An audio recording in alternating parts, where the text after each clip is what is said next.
हाँ जी, तो कैसे हो आप लोग? आशा करता हूँ अच्छे होंगे आप सब लोग। और अब हिंदी के बाद आप अपने मैथ की तैयारी कर रहे होंगे। और मैथ में मैं बहुत सारे लड़कों का कल ही से कमेंट देख रहा हूँ कि भैया मैथ की वीडियो बनाओ, मैथ की।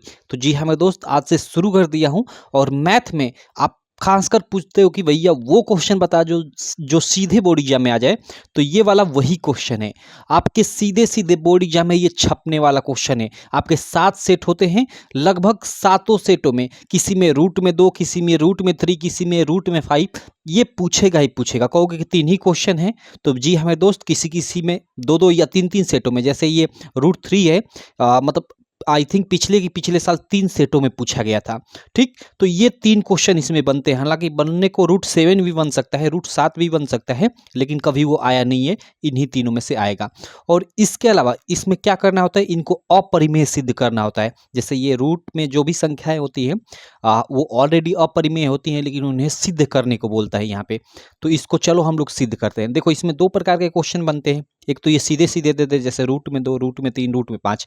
और एक इस प्रकार का दे दे, जैसे 3 प्लस रूट 2 दे दे, या 3 - रूट 2 दे दे, 2 रूट 2 दे दे, इस प्रकार की। तो ये हल्के थोड़ा होते हैं, ये मतलब जल्द से हो जाते हैं, लेकिन ये थोड़ा लंबा जाता है।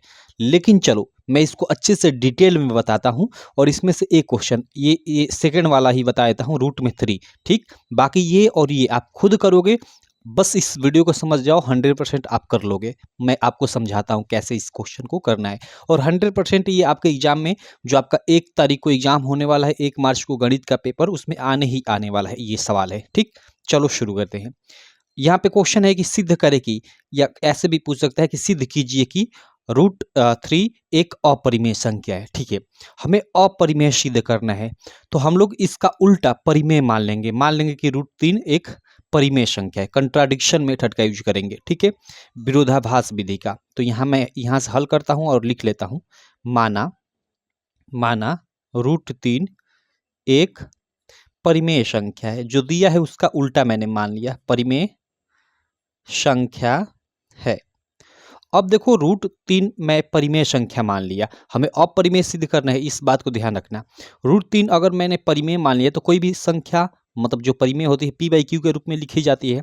तो लिख सकते हैं यहाँ पे कि अतः रूट 3 बराबर p/q। यानी रूट 3 का मान कोई संख्या होंगी, कोई पूर्णांक होगा, जिसका मान p/q के बराबर होगा। ठीक है, और कोष्ठ में लिख देंगे कि जहां p और q सहभाज्य संख्याएं हैं, और q इक्वल टू नॉट 0 है। परिमेय संख्या में आप जानते ही हो कि नीचे q इक्वल टू नॉट 0 होता है। और ये p और q सहभाज्य संख्या है। इसका मतलब क्या है, कितने लोग नहीं समझते। अभी तक आप पढ़ लिए होगे पूरा सिलेबस, लेकिन इसका मतलब नहीं समझ पाए। चलो इसका मैं बताता हूँ। देखो सहभाज्य संख्याएं मतलब ऐसी 2 संख्याओं का जोड़ा, मतलब जिनमें कुछ कॉमन ना हो। ठीक है, जैसे मैं 1,2 ले लेता हूँ, या मैं 5,7 ले लेता हूँ। देखो इनका आप मतलब गुणनखंड कर कर HCF ये भी कह सकते हो कि जिनका HCF 1 के बराबर हो। ठीक है, जैसे 5-7 हो गए, इसमें कुछ कॉमन नहीं है। जैसे मैं 5 का गुणनखंड करूँ तो वो क्या होगा, 1 गुणे 5 होगा। और 7 का गुणनखंड हम लोग का 1 गुणे मतलब 7 होगा। तो इसमें कुछ कॉमन मतलब 1 के अलावा और कुछ कॉमन हो, तो केवल 1 कॉमन आता है, तो इनका HCF 1 आता है। तो यहाँ P और Q का मान किस प्रकार का होना चाहिए, जैसे 5/7 टाइप का हो जाए, या 2/3 टाइप का, इस प्रकार का हो। इस प्रकार का नहीं, जैसे आपका 10/16 इस प्रकार का नहीं हो। जैसे 10/16 ये तो भाई 2 से कट जाएगा, 2×5 = 10, और ये भी 2 से कट जाएगा, तो ये नहीं होगा। ठीक, इस प्रकार का नहीं, बल्कि इस प्रकार का ये सहभाज्य संख्याओं का युग्म है। समझ गए बात को? अब आगे चलते हैं। कहने का मतलब ये है कि अगर ये सहभाज्य संख्याएं हैं, तो ये एक ही संख्या से विभाजित नहीं होंगी। जैसे 5/8 हो गया, तो ये कभी भी एक ही संख्या से, जैसे 2 से मैं विभाजित करना चाहूँ, तो ये विभाजित नहीं होंगी। लेकिन वहीं पे अगर 10 मैं मतलब 30 ले लूँ, तो देखो ये 2 से ये भी विभाजित हो जाएगी, ये भी विभाजित हो जाएगी। तो ये हम लोग का सहभाज्य संख्याओं का युग्म नहीं होगा। ठीक है, ये हम लोग का सहभाज्य संख्याओं का युग्म होगा, क्योंकि एक ही संख्या से ये दोनों कटेगा ही नहीं। सिंपल। अब चलो यहाँ पे अतः, अब देखो हम लोग क्या करेंगे कि दोनों तरफ का वर्क करने पे, दोनों पक्षों का वर्क करने पे लिखूंगा कि दोनों पक्षों का वर्ग करने पर देखो एकदम धीरे धीरे मैं बता रहा हूँ, ऐसा कि आप पहली बार पढ़ रहे हो उस प्रकार से। ठीक, आई थिंक आप बोर नहीं हो रहे होगे। मैं मतलब एकदम जीरो वाले लड़के को भी ले रहा हूँ, और जो लड़का थोड़ा पढ़ने में मतलब अच्छा होगा उसको हो सकता है थोड़ा बोर लगे, लेकिन कोई दिक्कत नहीं, एक देख लो क्योंकि एक ही बता रहा हूँ। ये आपको खुद करना है। ठीक है, चलो। तो दोनों पक्षों का वर्ग कर दूंगा, तो इसका वर्ग कर दूंगा तो ये रूट से बाहर 3 आ जाएगा, और ये पी स्क्वायर बट्टे में क्यू स्क्वायर हो जाएगा। सिंपल। अब देखो, फिर ये नीचे बट्टे में है मतलब भाग है, तो इधर आएगा तो गुणा हो जाएगा, यानी 3 क्यू स्क्वायर बराबर पी स्क्वायर हो जाएगा। ठीक है, इसको मैं समीकरण 1 मान लेता हूँ। चलो क्लियर है। अब देखो नीचे लिखोगे कि यहाँ 3, और उसके बाद कामा दे दोगे, पी स्क्वायर को विभाजित करेगा, पी स्क्वायर को विभाजित करेगा। किससे करेगा, किस रूल के आधार पे? तो देखो सिंपल यहाँ कोष्ट में लिख दोगे कि अंक गणित की आधारभूत प्रमेय पे, अंक गणित की आधारभूत प्रमेय से, आधारभूत प्रमेय से। ठीक है, बस इतना लिख दो कोष्टक में। अब यहाँ पे थोड़ा इसको मैं बता देता हूँ। देखो 3 क्यू स्क्वायर बराबर पी स्क्वायर है, इसका मतलब क्या कि 3 क्यू स्क्वायर मतलब 2 बार है, तो 3 गुणे क्यू है। इसका मतलब ये है ना, इसका मतलब ये है कि 3 गुणे क्यू, और इधर हम लोग का पी स्क्वायर है मतलब पी 2 बार है, तो उसका गुणा कर कर मान लो, मतलब पी गुणे पी अगर कोई संख्या होती पी, तो गुणा कर कर उसका मान लो यहाँ पे कुछ आता आर आता, तो इसका मतलब कि आर के ये तीनों क्या है, ये गुणनखंड है। और अगर ये गुणनखंड है इस आर के, तो ये कोई भी संख्या मतलब अपने गुणनखंडों द्वारा विभाजित होती है। ठीक है, तो इसलिए जो मतलब पी है, पी स्क्वायर है, वो 3 द्वारा विभाजित होगा। समझ गए? चलो अब आगे चले। अब देखो यहाँ लिखोगे इसलिए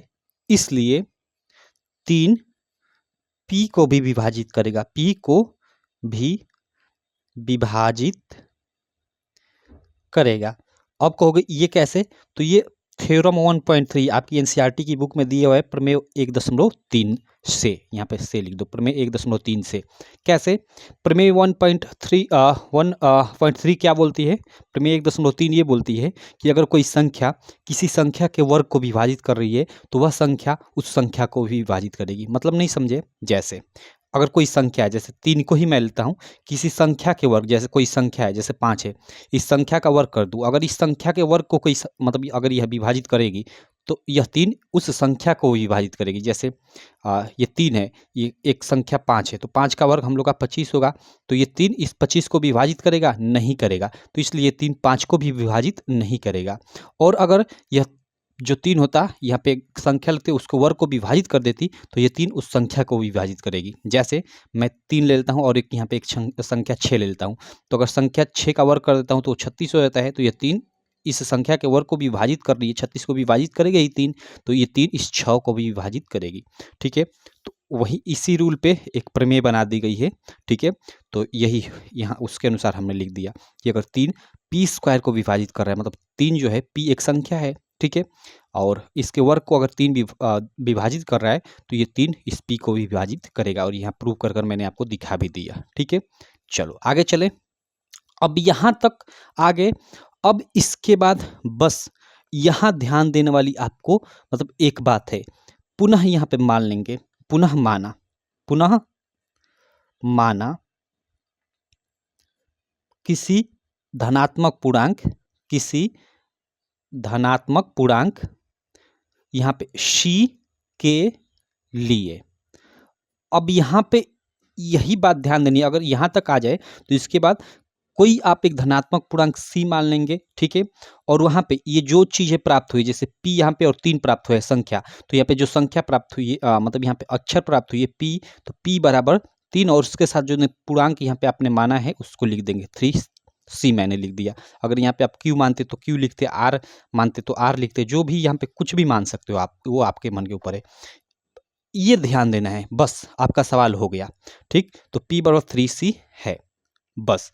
अब देखो, अब हम लोग क्या करेंगे कि पुनः दोनों पक्षों का हम लोग वर्ग कर देंगे। मैं लिखता हूं कि दोनों पक्षों का वर्ग करने पर, और देखो 3 पी को विभाजित करेगा, इसको मैं समीकरण 2 मान लेता हूं। ठीक है, अब देखो, तो ये पी स्क्वायर हो जाएगा, दोनों पक्षों का वर्ग करेंगे तो, और ये तितली का 9 और सी का ये सी स्क्वायर हो जाएगा। ठीक, अब देखो ये देखो 3q स्क्वायर और पी स्क्वायर है, इसका थोड़ा मतलब ये, अब देखो हम लोग पी स्क्वायर, यहाँ पे पी स्क्वायर है तो पी स्क्वायर का मान अब यहाँ पे हम लोग रख देंगे। ठीक है, तो यहाँ पे लिख देंगे कि पी स्क्वायर, या डायरेक्ट यहाँ पे पी स्क्वायर की जगह पे हम 3q स्क्वायर लिख सकते हैं।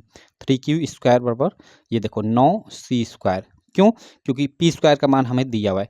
क्वेश्चन में हम लोग लिख देंगे कि समीकरण 1 से, मतलब समीकरण 1 से यहाँ पे पी स्क्वायर की जगह हमने 3q स्क्वायर लिख दिया। ठीक, अब देखो क्यू स्क्वायर बराबर क्या हो जाएगा, तो देखो ये 3 उधर जाएगा तो बट्टे में आ जाएगा, तो तितली का 9 कट जाएगा, तो ये 3c स्क्वायर हो जाएगा, या इसको मैं इधर लिख देता हूँ 3c स्क्वायर बराबर क्यू स्क्वायर। चलो ऐसे लिख देता हूँ। अब देखो यहाँ पे आप लोग ध्यान देना, 3c स्क्वायर बराबर हम लोग का क्यू स्क्वायर हो गया, तो यहाँ पे लिखोगे कि यहाँ 3 क्यू स्क्वायर को विभाजित करेगा, और किस रूल से, तो वही यहाँ पे जैसे ये कर रहा था। ठीक है, 3 क्यू स्क्वायर को विभाजित करेगा, अंक गणित की आधारभूत प्रमेय से आप लोग लिख देना, सिंपल। अब देखो, इसलिए अगर 3 क्यू स्क्वायर को विभाजित कर रहा है, मतलब ये क्यू कोई संख्या इसके वर्ग को विभाजित कर रहा है, तो 3 क्यू को विभाजित करेगा, तो वही लिख दोगे कि इसलिए 3 क्यू को भी विभाजित करेगा, क्यू को भी विभाजित करेगा, और ये प्रमेय 1.3 से। ठीक, यहाँ ऑलरेडी इसके बारे में डिटेल में मैंने बता दिया, तो यहाँ पर उतना जोर नहीं दे रहा हूँ इस पर। अब देखो, इसको हम लोग समीकरण 3 ले लेंगे। ठीक है, अब यहाँ पे बस आपका सवाल खत्म, इतना ही। अब यहाँ पे देखो, हमने यहाँ समीकरण सेकंड के अनुसार देखा, समीकरण सेकंड पे आप ध्यान दो यहाँ पे कि 3 पी को विभाजित कर रहा है, 3 किसको, पी को भी विभाजित कर रहा है, और यहाँ हमने समीकरण 3 में देखा है कि 3 क्यू को भी विभाजित कर रहा है। अब ये संभव है? ये बिल्कुल संभव नहीं है। क्यों? क्योंकि पी और क्यू सहभाज्य संख्याएं, सहभाज्य संख्या मतलब ऐसी संख्याएं हैं मतलब जिनमें कुछ कॉमन नहीं है। कुछ कॉमन ना होने का मतलब कि केवल एक से ही कटेंगी, एक के अलावा किसी भी संख्या से नहीं कटेंगी। जैसे मैंने 5 और 7 उदाहरण लिया, तो 5/7। अब 5/7 क्या एक संख्या, मान लो जैसे यहाँ पे 3 मतलब 3 पी को विभाजित कर रही है 3 क्यू को, तो क्या यहाँ 5/7 को कोई ऐसी संख्या होगी, जैसे 3 ही ले लेता हूँ, तो क्या 3 इसको विभाजित करेगी, इसको विभाजित, ऐसा कभी संभव ही नहीं होगा। केवल एक के अलावा और कोई संख्या विभाजित ही नहीं कर सकती। तो यहाँ पे फिर अब ऐसा क्यों आ रहा है कि 3 पी को विभाजित कर रही है और 3 क्यू को विभाजित कर रही है? तो ऐसा हमारी गलत कल्पना के कारण आ रहा है कि हमने √3 को एक परिमेय संख्या मान लिया था। इसलिए √3 एक परिमेय संख्या नहीं बल्कि एक अपरिमेय संख्या है। तो बस वही यहाँ पे लिख दोगे। ठीक है, कि हमने यहाँ पे देखो, अब आगे आप लिखना, मैं बता देता हूँ। हमने समीकरण सेकेंड में देखा कि 3 पी को भी विभाजित कर रहा है, और समीकरण 3 में देखा कि 3 क्यू को भी विभाजित कर रहा है। लेकिन ऐसा संभव नहीं है, क्योंकि पी और क्यू सहभाज्य संख्या है, अर्थात वो एक ही संख्या से विभाजित नहीं होंगी। ठीक है, तो आगे लिखोगे